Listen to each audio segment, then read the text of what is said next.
Welcome to the Seeker to Seeker podcast. I'm your host Simeon, and I bring you conversations on the spiritual journey with some of the most experienced seekers.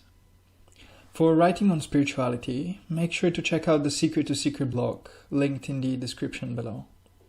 Please consider helping the Seeker to Seeker project grow by subscribing to the channel and signing up for the blog's newsletter. It really helps a lot. Today's guest is Dr. Leanne Domash. Leanne is a psychologist and psychoanalyst whose interdisciplinary work is deeply rooted in dreams and the imagination. We met over Zoom on the occasion of Leanne's brand new book coming out now, titled Imagination, Creativity and Spirituality in Psychotherapy. Welcome to Wonderland. As you can guess from the title, Leanne's new book explores a wide range of topics, but at its core, really, it is a book about the human spirit and its power to create, transform, heal, and grow. In our conversation, Leanne and I discussed the different ways creativity manifests, not only in the human spirit, but in nature as well. We talk about the accumulation of scientific evidence for certain abilities of the human mind, which we still call paranormal for a lack of a better word. It was interesting to learn just how much of these uncanny abilities psychotherapists encounter in the course of their practice. Leanne and I also discussed the power of art and culture to heal the spirit and help it navigate life. And we talk about how and why people produce meaning and what meaning's role is in our lives. We had a wonderful conversation together, and I'm happy to be sharing it with you now. If you wish to follow Leanne's work or check out her new book, you'll find some useful links in the description below. Now, without any further ado, here is Dr. Leanne Domash. Enjoy. You have struggled to find the topic, the core of the book, even though you had these many ideas floating around. And even in the end, in the title, it's you have imagination, creativity, and spirituality. But even though it seems like it's three things, I think in the book, it turns out that it's one thing really, that we just give different names because it finds different expressions in different areas of life, I suppose. Mm-hmm. So can you tell me, in your view, what's the link between imagination, creativity, and spirituality? Well, they're all forms of imagination, and I discuss in the beginning the spiritual imagination. Then I discuss the relational imagination, which would be between people. Then I discuss the aesthetic imagination, which is more creativity. I discuss the biological imagination because the body, down to the cellular level, is very creative. And I call that the adaptive imagination. And then there's, of course, the dream work imagination. So it's different types of imagination that I explore. Each chapter is devoted to a different type of imagination. And they can all be used to help us heal, work through problems, develop new ideas, and, live a more joyous life. Mm-hmm. Yeah. And imagination, one thing that's very interesting, we spoke about ideas and where they come from.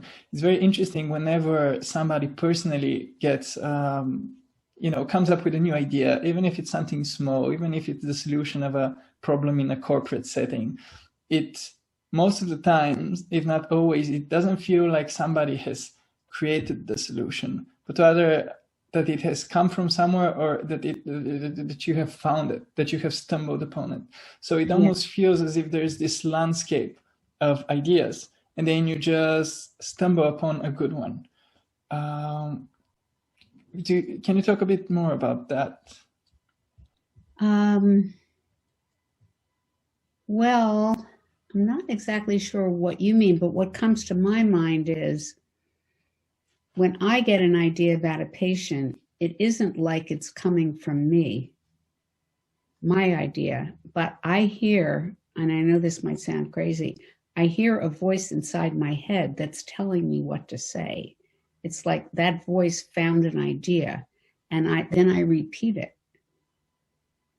so, and so it's almost like you could say it's coming from outside. Mm-hmm. I'm hearing the voice, which is, I think, how poets have felt, that it's coming through them from an external force.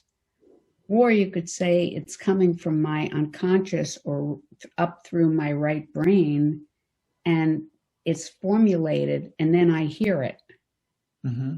So whether it's from a landscape, as you said, or it's from a relaxed mind that can make greater and freer associations, so you can somehow put together something novel.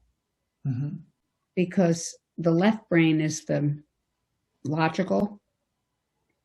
This is simplistic, but generally speaking, the logical side, the rational side, and this, our culture has elevated this, and in therapy we have to battle this, because we don't want people to be logical and rational. We want them to be really in touch with their feelings and get down to their early memories, and so you have to be very relaxed to do this, which is a whole nother subject about how you bring someone into that relaxed state so they can make those associations. Mm-hmm. But when I talk to a patient frequently, it feels like it's coming from somewhere else, and I'm just repeating it. That's very, very interesting. And it's eerie a little bit. Yeah. To me. But I listen to it and I say it. And it's much better than just listening to my logical voice. And does this voice only come up during therapy, when you're conducting therapy, or does it come up in other times in your life? I don't notice it so much other times as in therapy, because then I'm so focused. Mm-hmm. And then I'm listening to that voice. But I'm not that aware of it. I'm going to pay attention now that you brought it up, but I'm not that aware of it other times as in therapy. That's very, very interesting. And you do this because I'm studying Buddhism, and this brings up many connections with the idea of mindfulness in Buddhism. Mm-hmm. And you do mention it in your book. But it's interesting how, as a layman, my understanding of therapy is that the patient goes there with some kind of issue they want to work on, and the therapist is there with some kind of knowledge, education, intuition, and tries to help the patient, and they just speak. But from your book, I know that there is a specific state you need to enter, and a certain atmosphere you need to create. And this I think relates very directly with Buddhist practice, with the idea of mindfulness and meditation. So in Buddhism, insight is seen as the fruit of meditation. So you sit down, you become concentrated, as you mentioned during practice, and then you seem to gain insight. But it's interesting because the insight you gain is not something you work out. It's something that is revealed once the chaos of ordinary thought kind of quiets down, and it's there. So that's very interesting, the parallels between those two practices. Yeah. And I don't know if in Buddhism this is the case, but Jung had this concept of temenos, which is a sacred space. And the office becomes a sacred space, which triggers this state of meditation. So you try very hard to do that, so that almost they start to feel it as soon as they walk into the space. And then your attitude as a therapist encourages that state.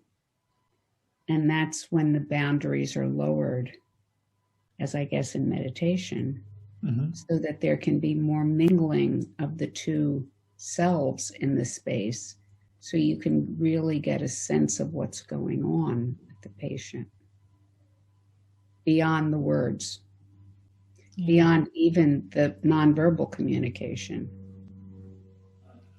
And Jung, there's a lot of, you can almost directly trace, I think, a line of succession probably from some early shamanistic society to Jung. You see a lot of this idea of the shaman who guides the soul, the initiate, and heals them. I think there's a direct parallel in the work of psychotherapists in creating that sacred space. So it's very interesting in that sense. Psychotherapy is a modern expression of that ancient practice. Yeah, I think so. And yeah, and that's why I feel psychotherapy is a sacred act. And you want to establish what Martin Buber called the I-thou relationship, so that you listen very deeply to what the patient is saying, and the patient listens deeply to you, and you really get a sense of what's happening. And, there was an apocryphal story told about Martin Buber. I don't know if it's true or not, but supposedly a young rabbinical student came in to talk to him, and he was very busy, and he was preparing a lecture, and he barely looked up, and he kind of just cursorily listened to the student. The student was very depressed. The student left and committed suicide. And he vowed then never to have that kind of relationship again, which he called an I-it relationship, where the person is just an object that he's listening to, but rather have an I-thou relationship, which is a sacred relationship and is an echo of the person's relationship with God. But this is in everyday life, to have an I-thou relationship.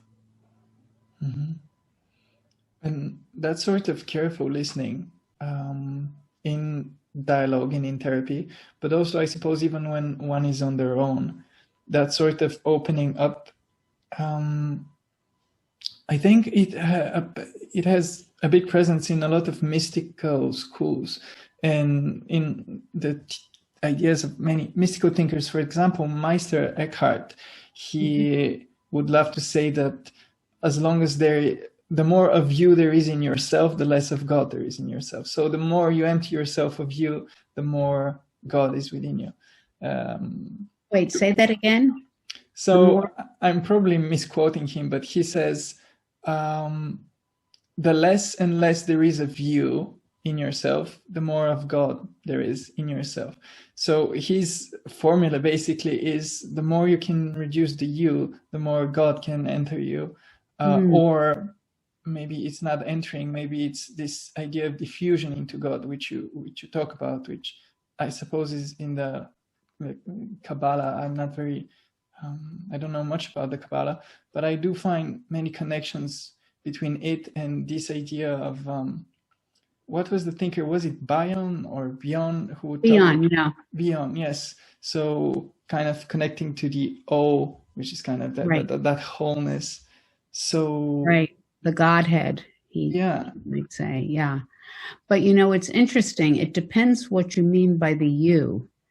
If it's the you that is like narcissistic or exhibitionistic or selfish, yes, you reduce that. But the Kabbalah teaches that if you find your authentic self, which would be a self that repairs the world, that listens deeply, that's a sacred act. And that brings you closer to God. So they feel, and in that way, it's very similar to psychotherapy, in that psychotherapists are trying to help people find the true self, not the false self. The false self maybe would be what Eckhart is talking about. You have to reduce that. But I think the presumption is the true self is a godly self, and that's the divine spark in you. So if you can find that, you're close to God. I think you're right. I think that's the way to interpret it. He would also love to say, God is closer to me than I am to myself. That's one of my favorite quotes of his. That's right. Yeah. So talking about spirituality, I it's just always interesting. Whenever I would speak to a psychotherapist, I'm always very interested because as a psychotherapist, you get to speak with many people in a very intimate way. So you get to know people in a way that most of us would never. So with your experience, what would you say the role of spirituality is in people's lives nowadays when all our religious systems seem to fall apart, but at the same time, all of these smaller, kind of more personal belief systems spring up and everybody seems to have their own personal spirituality? It's very interesting, and I wanted to ask what your experience is.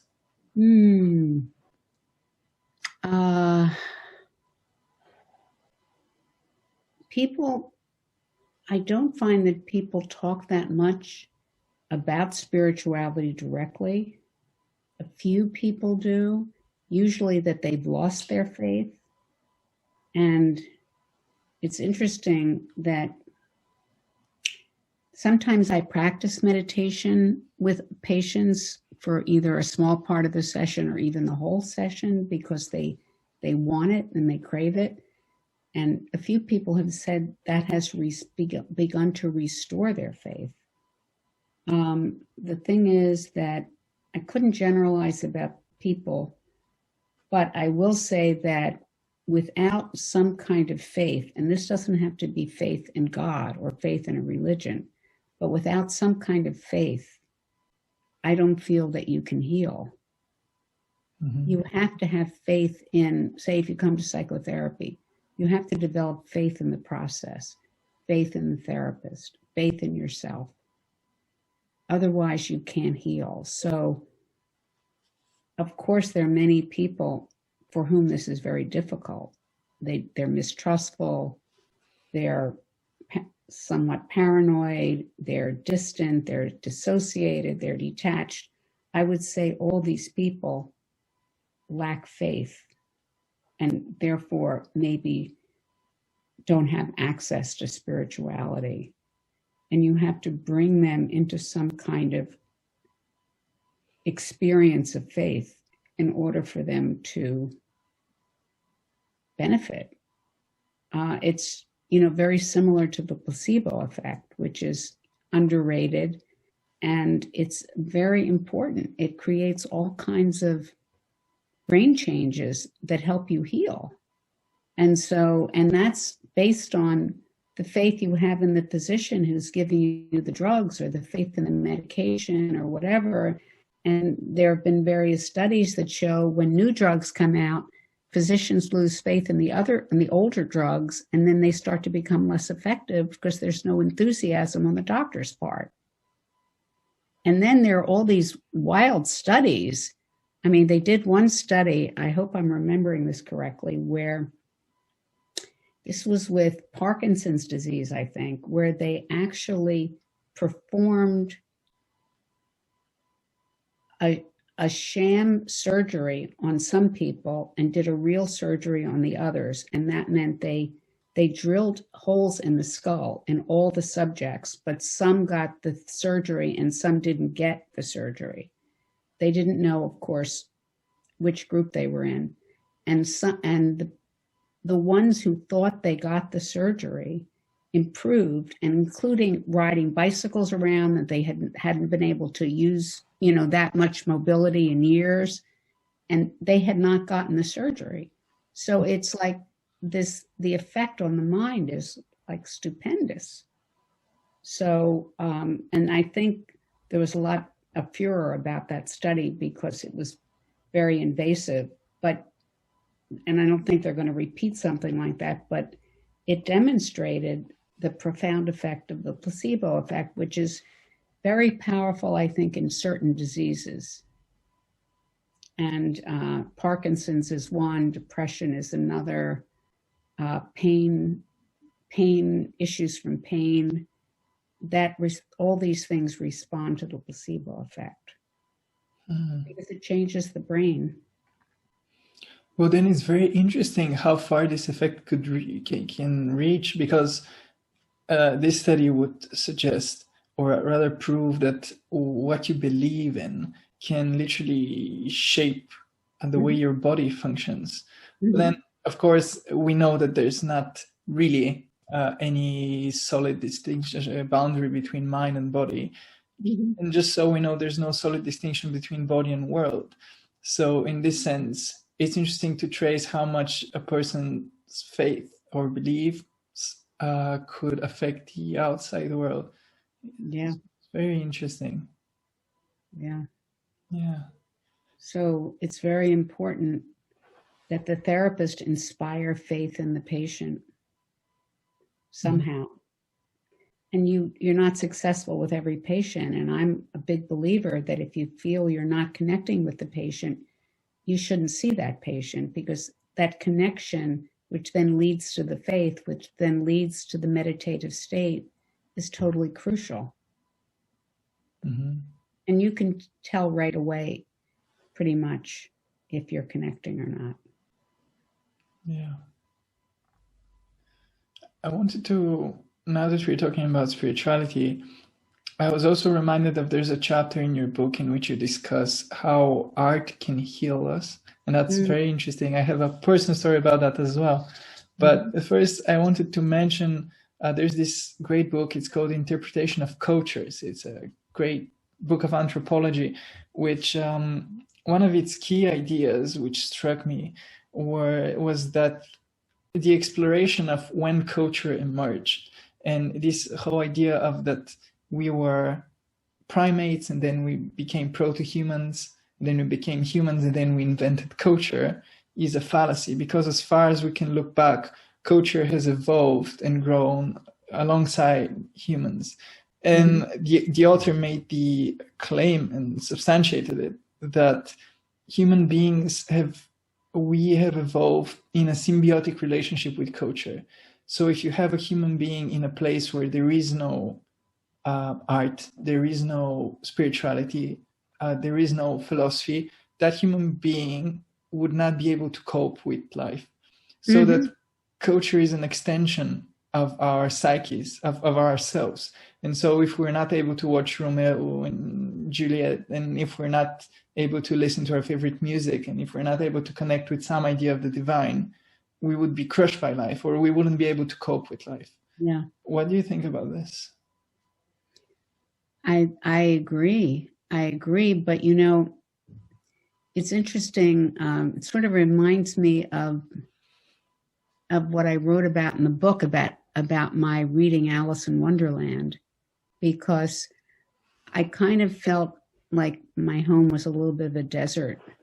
But there was this one book that we didn't have that many books in the home, as I remember, but except for Alice in Wonderland was there. And I read it like, I don't know, maybe 100 times. And I was totally fascinated by it. And it totally helped me. And it introduced me to dreams and all these fantastical figures that she met, and her courage and her problems. And it just opened up a whole new way of thinking to me. And, because school was more left-brained, I felt. It was like learning facts and learning how to write and learning how to read and learning history. All of that stuff is somewhat left-brained, but this was fantastical. And I feel like she was my first psychoanalyst, Alice, because she really helped me feel more, I don't know, she gave me hope that life could be very interesting.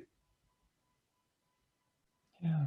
So I think culture is incredibly important. And, as a result of taking the dream work course with Robert Bosnak, Embodied Imagination, I embarked on writing a series of plays, all of which were about trauma, had some element of trauma in them. And my idea was, in part, to play it, to produce them for audiences that had patience in them and therapists to help get new ideas about trauma and help patients work through some trauma using the aesthetic distance of the theater, of the theatrical presentation. And after each performance, we would have a talk back led by a drama therapist, and people opened up, like, unbelievably, embarrassingly so even, about their lives and about their families and about trauma and about everything, because they felt safe, because the characters had expressed this, and it gave them the needed distance to think about their own lives. Yeah. So that's just one example of how art can heal. Yeah, that's true. And now that you mention it, I remember examples in my life when I would be doing something or thinking something and not know whether it's right, whether it's correct, whether that's a proper way to live. And then I would see it in a movie or encounter a character in a novel that has that same behavior, and I'd be like, oh, right, that's a proper way to, that happens to people. And so it makes you feel much more real, which is interesting, just encountering something that's within you in other people, even just characters, makes it, somehow validates it in a way. Yeah. That's what I think happens in drama therapy. And another way books and legends can help is that they can inspire you, because, like, as a child, I would read about Eleanor Roosevelt and I so admired her and I wanted to be like her. I would read about Joan of Arc's courage and I would think, oh my God, this is or Florence Nightingale, all of these, like, legendary creatures, not creatures, people. They didn't seem real to me because I didn't know them. I would just read about them, but they inspired me. So that's another way culture can help people evolve. Yeah, that's true. And there's also one more way, which you touch upon, actually you discuss in detail. And now I want to share my story with you, which is actually about my mother, who in the past few years, in a matter of a few years, she passed through an excruciating period in her life. Sometimes each one of us has a soft spot, and you always hope that life wouldn't hit you there, but sometimes it does hit you just there. And so basically she lost a lot of kind of close people and went through a very tough period. And she at some point decided to try writing poetry, which you touch upon. And now I know that there's actually poetry therapy, a poetry-based therapy. And she started doing this. It was something that she had been doing in her early 20s, but then she abandoned. And then she started writing. She started attending poetry classes. And then from just a hobby, it became something that she became really invested in. And I could see how she, throughout time, with the development of her poetry style and her involvement with poetry, there would be changes in her attitude towards the kind of challenges that she has in life. And so I could see her recovering and adapting to the new circumstances. And no matter how hard it is, it certainly didn't solve her problems, but it definitely did help her overcome things that it didn't seem very likely she would overcome. So wow, that's fantastic. So she did her own poetry therapy.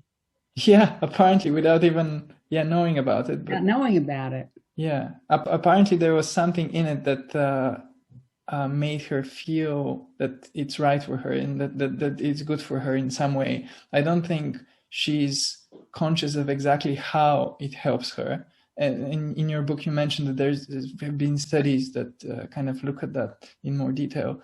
But yeah, I can share. It almost seems like a cliche that somebody would reach out to art and poetry in tough times. But apparently, it's really profound. It really profoundly helps people, and it's very powerful. And I've seen that for myself. Well, you said she had it in her 20s. And I think that's true of many people. There's a talent there that life then takes over and you have many other things to do and raise children, for example, etc. But then it's still there. So you come back to it later in life and you can use it. So people should remember what they loved doing when they were much younger. And I think it's wonderful that she reconnected with that talent she has. Yeah. So And I think it provides a lot of resilience, as well as it helps you focus in a different way. So you start to heal from your pain. Yeah. I think, a lot has to do with attention, what you're giving attention to. So if she's paying attention to the poetry now, she's gathering up that pain and giving it form. That helps a lot. That's really what a therapist does too, is they give form to the pain, they give a narrative to your story. And once you have a narrative, it's a lot easier to bear. Yeah. Actually, I wanted to speak with you about this, the idea of narratives. I don't know if you've heard of the kind of ego, the 9 stages of ego development theory, how, we're born with egos that aren't very much differentiated from the world, and then they become more and more solid, and we become more and more individualistic. And then if our egos continue developing, they actually start to dissolve, and we lose that sense of separate selves. So, by the way, I think that very much happens in life. I mean, maybe that's what you're saying, but I've noticed it myself. And I was just talking about this morning, that yes, I was much more left-brained earlier in life. And now, which is like getting a more and more differentiated ego. And then now in later life, I'm becoming less differentiated, more right-brained. And that does allow for more creativity too. So I think that's really true. But I think you have to be left-brained earlier in life because you're building a career, you're devoting yourself to your family, you have to, really keep everything together. Yeah. Which is interesting. Actually, also Jung remarked about it, that it's actually important to become solid in the first half of your life before this over. Right. And that's the process of individuation. And then later you're more able to integrate the masculine and feminine parts so that the female can, this is stereotypic, but I think it's more symbolic, can integrate, like taking care of the family, you have to be very self-sacrificing, but then you can integrate the other side, and the male can do the same. After being individualistic, can integrate the more giving side. But I don't look at it really that way. I look at it more that I, as a female, had to be very left-brained to, well, I guess professional women have to behave like men in a sense. We have that part. We have to do both really, because we're raising a family and we're trying to be professional. So there's a lot of energy expended. And I don't think you have that much time to be more relaxed to create. And then later, when those jobs are somewhat done, they're never done, but they're somewhat done, you can be more open, more spiritual, more relaxed, and more creative. Yeah. Well, I began talking about this idea of the ego development to kind of continue on the topic of narratives, because especially initially, as the ego is gaining solidity, it really depends on narratives a lot. It has to have the narrative that it follows, and it creates its own story about how things are, what it wants from life, what life is like. And then when the ego begins to dissolve, the more it sees the arbitrariness of narratives and how you can have different stories about lives depending on where you're born, what gender you are, what circumstances you're in, what your temperament is like. So there's all this. The narrative is something. It's never absolute, and the more you become, the more you dissolve your ego, the more you let go of narratives. So, for example, even the Buddha would teach. He would say, "My teaching is the teaching of no teaching. It's just how things are without any stories about them." And that's why the ultimate state of Buddhism, the formless nirvana state, that there are no words, there is no story about what it is and what it's not. But so I wanted to ask you about this conflict that at least I see from where I stand between the fact that we do depend on narratives a lot because they do get us through difficult times, they do give us meaning. And at the same time, the more clearly we view reality, the more we see that narratives are something we create as crutches. And perhaps we develop an ability to let go of narratives and just be without any story and any desire to frame life. So, yeah, do you reconcile these two things? Yeah, well, you're starting to sound like Beyond now, because he tells therapists to enter the session without memory or desire. You should not remember anything about the patient. You should not desire anything for the patient. You should just be with the patient. Which is it sounds like that's a very Buddhist concept. Yeah. Now, that's an ideal. And in that way, you eventually move towards move towards a state of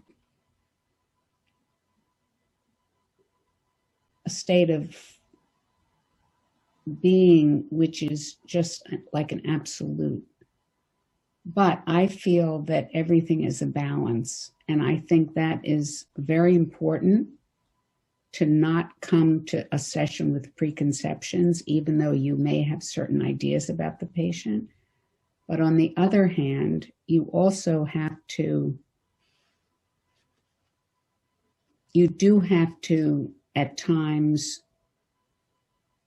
create a narrative for the patient so they can comprehend their life.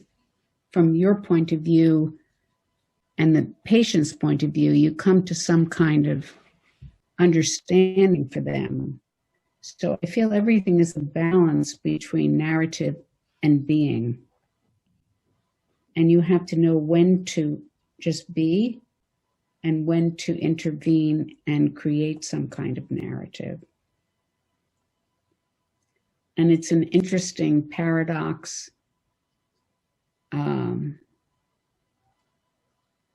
I think the narrative gives you the stability for the patient, and the state of non-being invites change. So one of the themes in the book is the paradox, or the blend of stability and change. Mm-hmm. Like, you want the patient to change if they want to, you want to help them. On the other hand, they retain their basic core of personality. You don't totally change that. The same thing when a sperm and an egg are created. There's a lot of randomness in how an egg or a sperm can be created. And I found this very interesting and very symbolic of life itself, because when the chromosomes from each parent line up together, there's a split. But as they're lining up, a chromosome from the father can go over here, and a chromosome from the mother can go over here, and you can get an egg that has most of the father's chromosomes. And it turns out that at the moment of fertilization, there are like 64 million possibilities. So this is an amazing thing. And yet there is the stability because everything has come from one of the two parents. But there's stability and change, and that's how evolution proceeds. That's how psychotherapy proceeds. So I would say you need narrative and non-narrative to help a patient. Interesting. So that's this classical idea of balancing order and chaos, yin and yang. Mm-hmm. Yes. Yes. Because in the non-being it's kind of chaos just to stay there. But then some order develops, and that's the narrative. Mm-hmm. But you have to have chaos too, or nothing new happens. Yeah. And you can't be afraid of the chaos. So I think it takes a long time to practice psychotherapy to accept that state of like just being, not knowing what's going on, not remembering about the patient and their history and what happened last session, and just listen for something to happen. Yeah.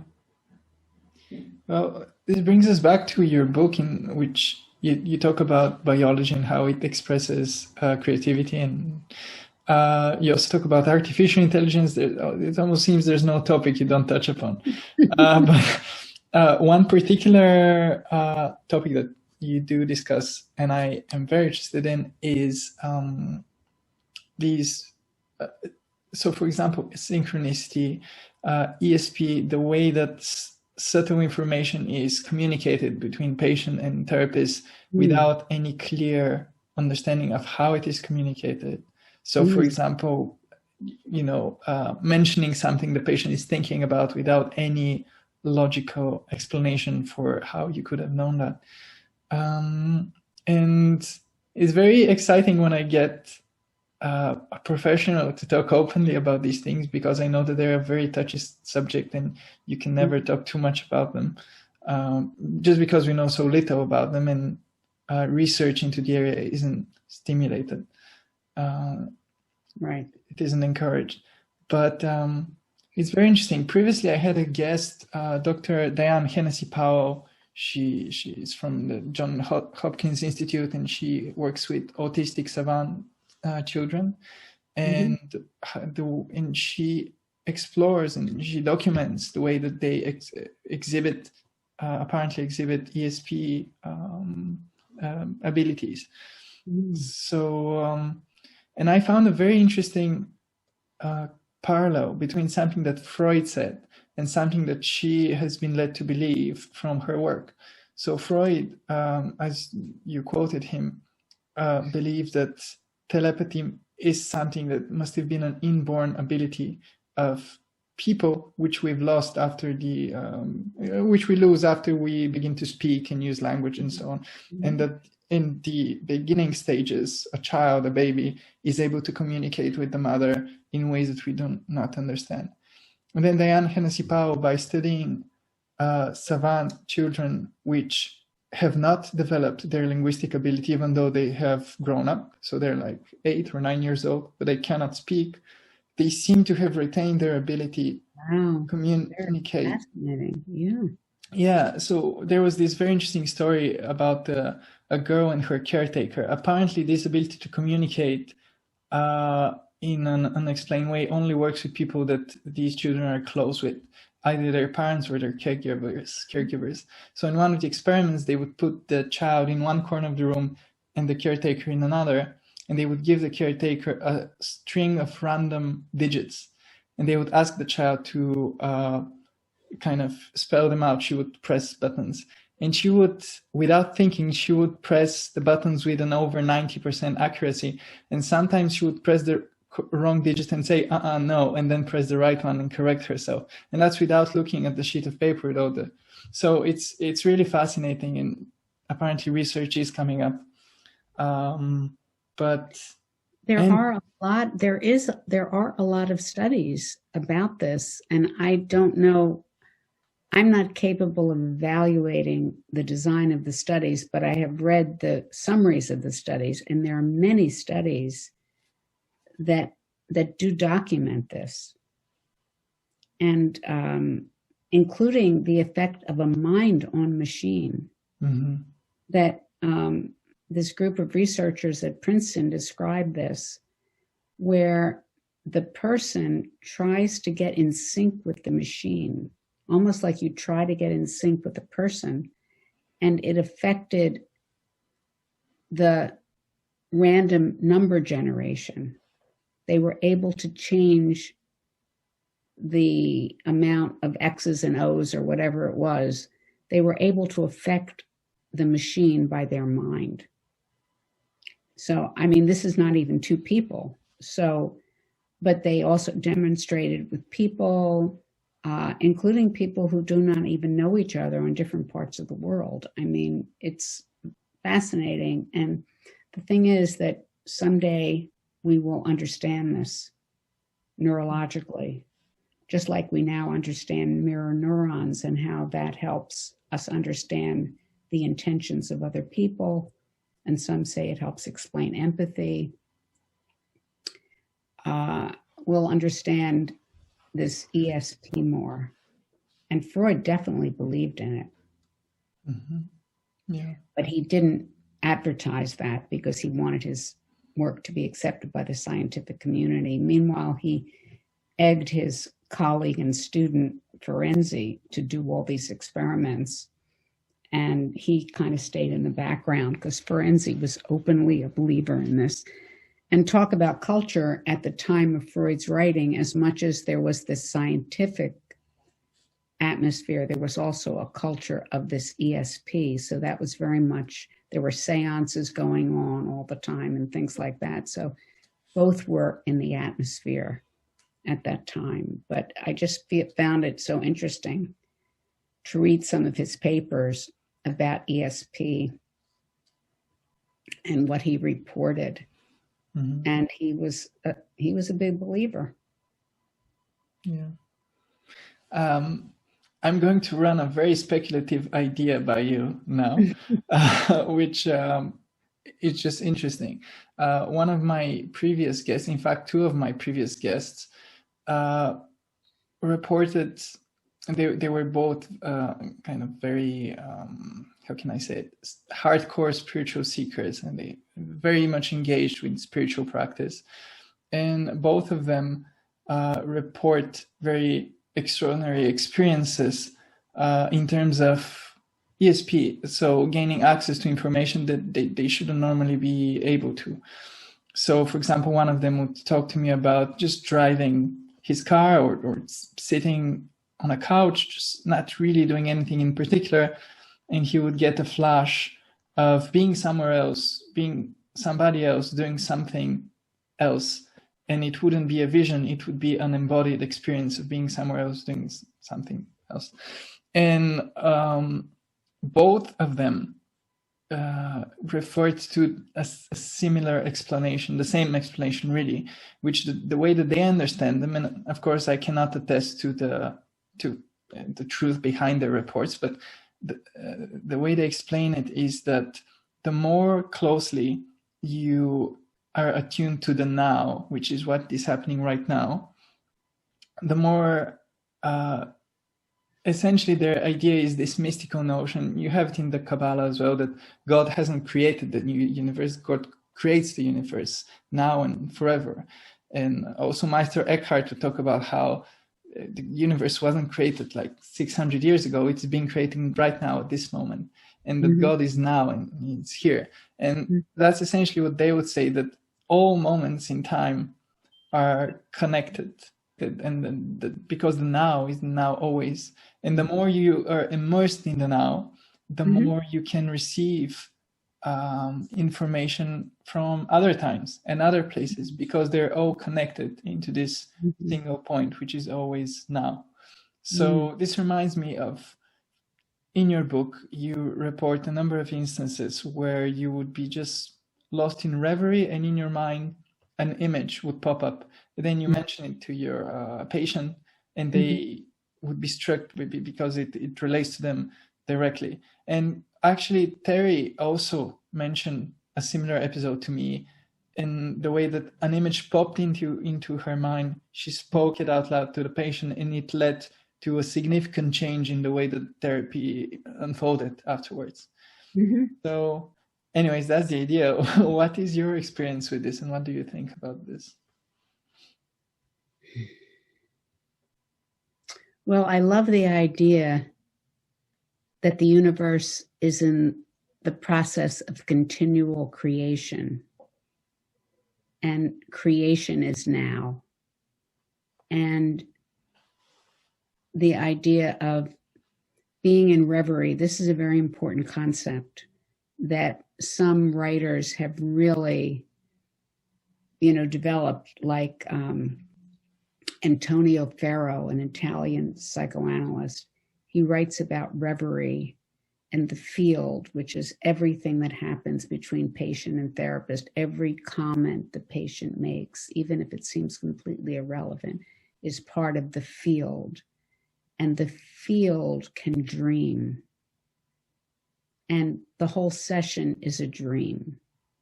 And he's in a state of reverie. And I think from this state of reverie, it's again like Bion, something happens, something comes to you.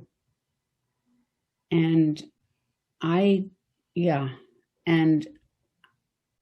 don't know what to make of it, but this has happened to me, a number of times, where before a patient comes in, I'll be fixing the blinds, and just sort of just thinking, nothing special, just a momentary break between sessions. And something will come into my mind, phrases, everything. And then the patient will come in and say that. And I'm just like, I don't know what to do. It's like you were connected to them in the waiting room, and they were thinking about it, and it went into you, and then they say it. And so it's like, I don't know. I think, again, to me, an easy explanation is that you're in a very relaxed state. You're making associations that are new, but that still doesn't explain why you're thinking that particular thing from the patient.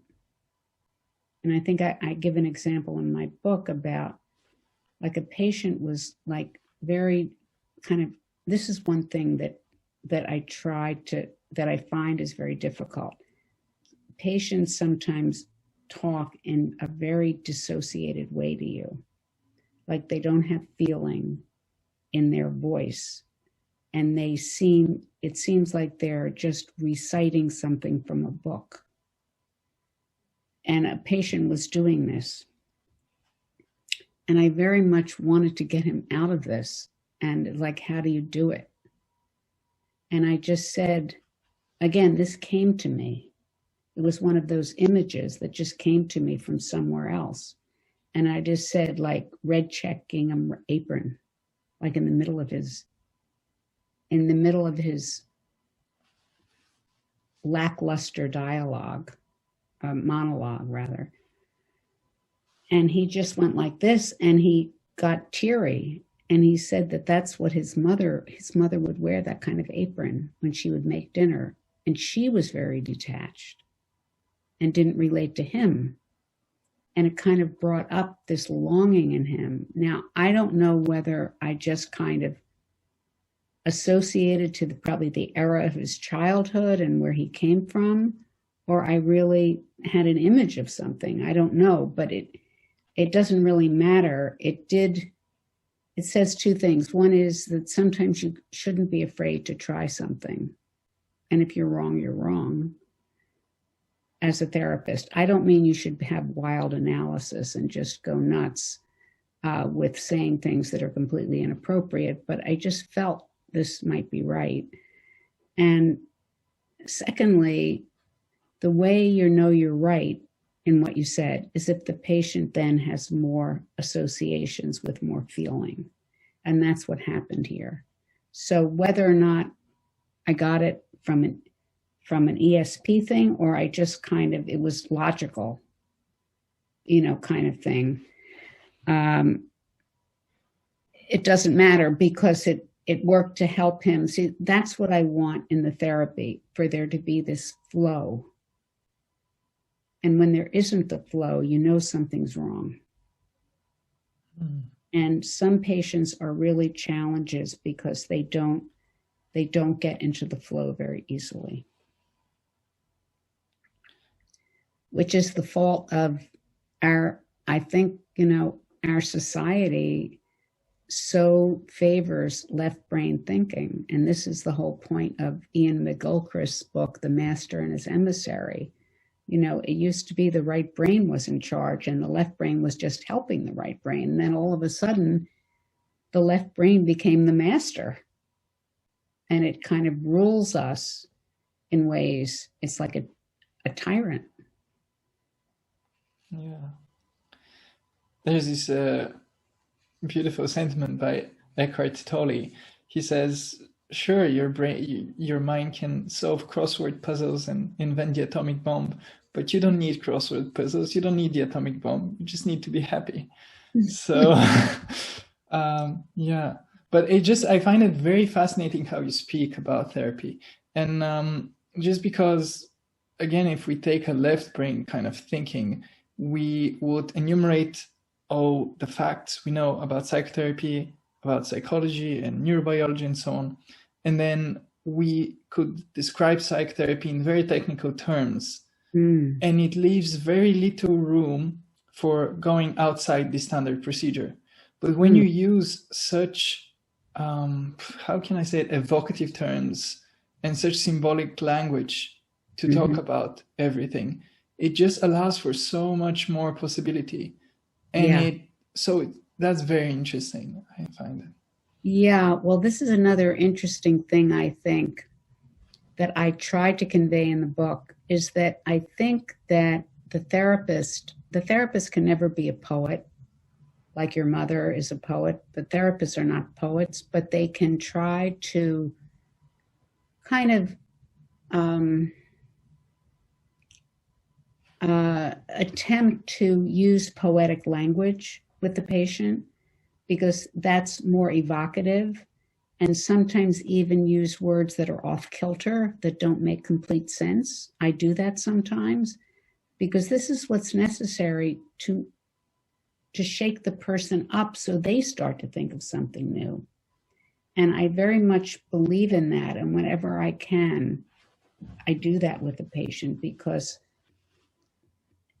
you try to be as evocative as possible. And the voice that comes to me helps me with that, because that's always an evocative voice that I hear, that I repeat to the patient. It's almost like I have like I'm on the radio and I have a producer who says, okay, now it's time to say this. And then I say it, but it's inside my head. That's very interesting, really. Mm-hmm. I hadn't heard of that. And well, now this question, I suppose it's almost a cliche. Whenever you have psychotherapist friends, you always ask them, when you speak with so many people who have some sort of trauma, how don't you, how doesn't this affect you? But I think it's that's not just a question for psychotherapists. I think it's relevant to everyone, because whenever you create that kind of relationship with somebody where you kind of loosen your boundaries and you very intimately converse, you become very vulnerable. And especially because whenever, even if you're not psychotherapist, just a good friend or a good spouse or a child or mother or whatever, you try to really listen and you try to almost embody the other person's anxieties and problems. So my question to you is, how do you protect yourself from being harmed? From being what? From being harmed by the pain in the people you work with. Well, first of all, sometimes you are harmed I am harmed temporarily. Like I will sometimes, there's this phenomenon again, which is scientists' question called projective identification, which where the patient is not only projecting onto you, like sees something in you that's really in themselves, like they say, oh, you're very greedy. I can tell you just want money from patients when they're greedy. This goes beyond that, and they try to make you feel greedy. They try to really evoke that feeling in you. Mm-hmm. Now, I think almost every therapist in existence knows this is the case, but yet, scientists, in fact, the discoverers of the mirror neurons say there is no such thing as projective identification because there is no scientific basis to explain it. But ironically, there was never a scientific basis to explain what mirror neurons do until they invented it, until they discovered it. So someday we'll understand projective identification better. But I give an example in the book of I see children, and the 6-year-old was she was drawing pictures of witches, and in a very sing-song way was talking about the witches, but again, with no feeling. And she was very frightened of her mother and her mother's anger. But she didn't say that to me or even show it in the play, but I started getting frightened of the mother. I started getting really frightened of the mother, like to a state of panic almost, whereas I thought she might in some way harm me or not like what I was doing, or I don't know. I just got very panicked. And then I had to talk to a colleague to understand that these were not my feelings. These were the little girl's feelings. So I was able to give it back to her in my mind and help her with the drawings and the witches with more feeling in me. I understood what she was going through. And then I met with the mother, and the mother was like so friendly to me, and it was so weird because this is a woman I had been so frightened of, and here she was like smiling and talking and not at all like my fantasy, and this had been from the girl. So that's an example where I was temporarily harmed to the point of like almost a panic attack. But if you either can realize it yourself or talk with colleagues, it's very important to have trusted colleagues that you can trust and you're not ashamed to talk about these weird feelings with. So this happens, and we call it, sometimes you don't catch it and it can go on for a while, and we call that an enactment. And that's when the feelings you have about the patient and the feelings the patient has about you get some trauma, and both of you get triggered, and there can be an embroilment and a agitation going on until you can understand what's happening and step back and gain perspective and then discuss it with the patient. And that usually is a very big step forward if you can do that. Mm-hmm. So these things do happen, but they're not common with me. It happens once in a while. Most of the time, I am able to be involved with the patient and step back and gain perspective. That's empathy. Empathy isn't just feeling for the other person, because then you get lost in them.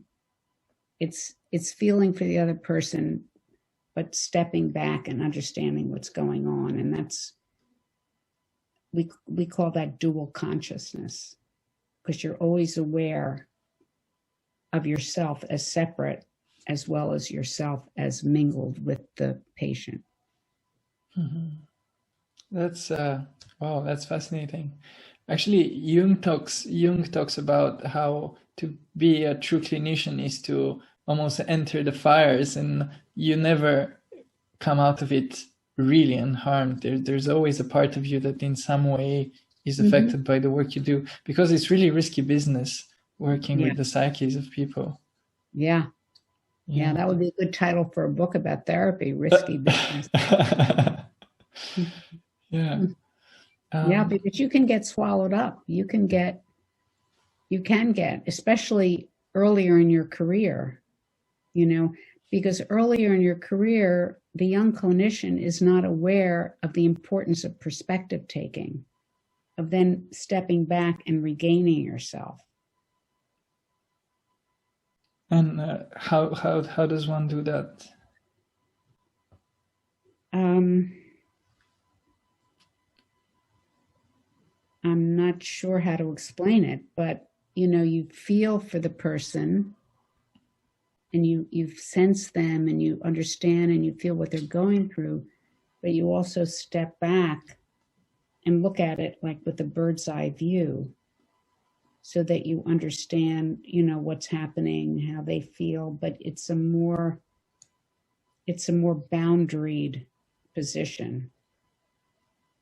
And that helps the clinician not get lost in the other person. Mm-hmm. Yeah. Well, Leanne, I don't want to take too much of your day, but before we finish, I just want to get back to your book a little bit. Imagination, Creativity, Spirituality in Psychotherapy, correct? Right. Welcome to Wonderland. Yes, of course. Just to say a few things about it, because personally, I've read it and it really fascinated me. The way it is written and the ideas in it, truly a great read. But for people who haven't read it, can you just talk a bit about what there's in it for people who read it? Because from reading it, I know it's not just for psychotherapists or people who are interested. For example, I have no background in psychotherapy, but I found it tremendously interesting and useful. But what were your aims, and how do you hope that it can be good for people to read the book?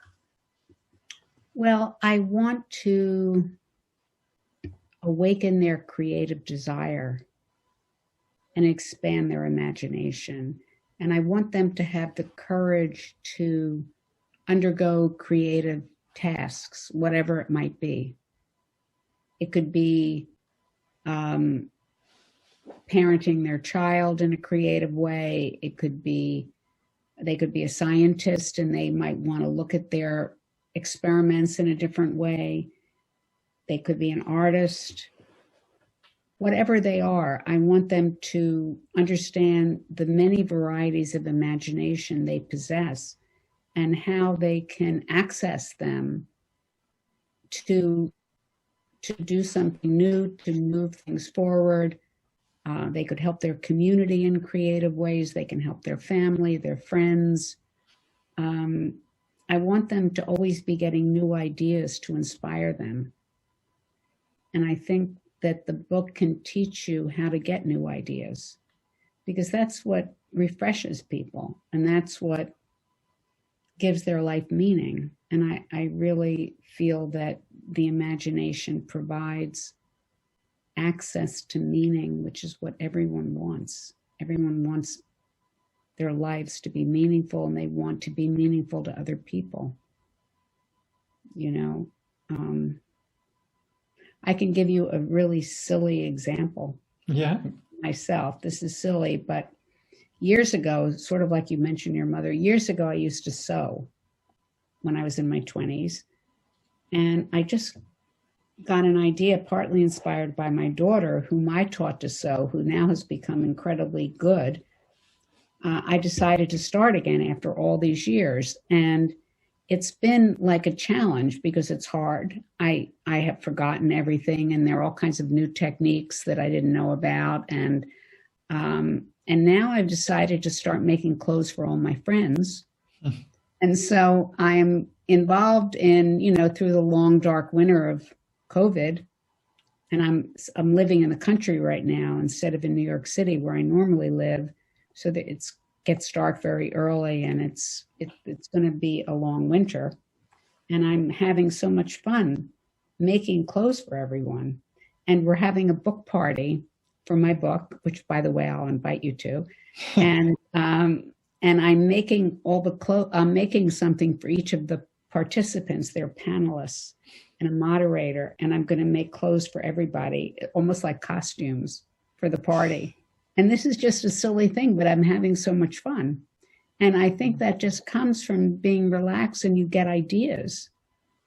You get ideas about what you can do. And that's just, a very simple idea, but it's giving me a lot of fun. Interesting. And again, there's this idea to returning to something which you did earlier. Yeah. Yeah, reclaiming it. Reclaiming it, yes. And it's very engrossing. And this is another interesting idea that was one of my favorite ideas. The idea of optimal frustration. That this is what everybody needs. Like if you're a parent with your child, you have to frustrate them in an optimal way, meaning you have to give them you have to require something that is hard for them, but not impossible. So when they accomplish it, they feel really good about themselves. Mm-hmm. And for me, sewing is optimal frustration because it is very hard. And some of the patterns are pretty complicated.